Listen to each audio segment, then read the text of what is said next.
Hi, my name is Ted Price. I'm from Insomniac Games, and this is for all of you in Europe who unfortunately couldn't make it to E3. We've appreciated your support over the last couple years for Resistance, and what we'd like to do is take you through the footage that we're actually showing off at E3 and explain what we've been doing over the last few months. Now, a lot of people have wondered how Resistance 2 is going to start. And we spent a lot of time discussing the best way to really tie Resistance 1 and Resistance 2 together. And what we hit on was beginning with the last movie in Resistance 1 and having it transition seamlessly into the first movie of Resistance 2. This means that there's no time elapsed between the two games. So what you're seeing here is the first cinematic in the game. And you can actually see the difference between our movie-making techniques in Resistance 1 and now what we're doing in Resistance 2.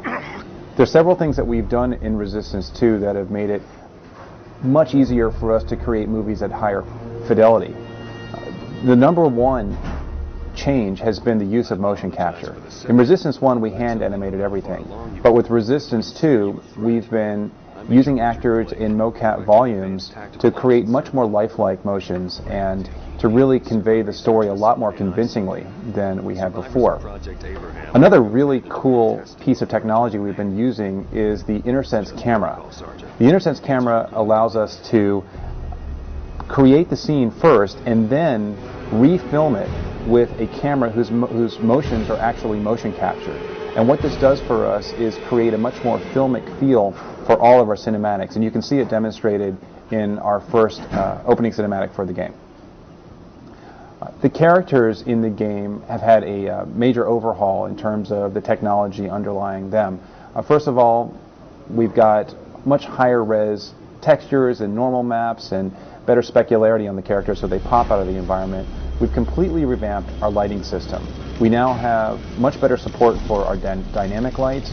We have self-shadowing on characters. What this does is it brings out the normal maps and detail in both our characters and our environment. I think Chicago is a great example of how all of this detail is making Resistance 2 a much more visually vibrant game. Secondly, they're all using the motion capture techniques that we're using in our cinematics, so characters move more believably and with more fluidity. And we have the Grims. The Grims are a type of chimera that are new to Resistance 2. Come at you in waves of 40 or 50, and if they get close to you, they will rip you apart. Resistance 2, in many ways, is all about scale. With the improvements we've made to our engine and with the ambitious design that we've come up with, we've been able to support much larger vistas and, of course, much larger enemies.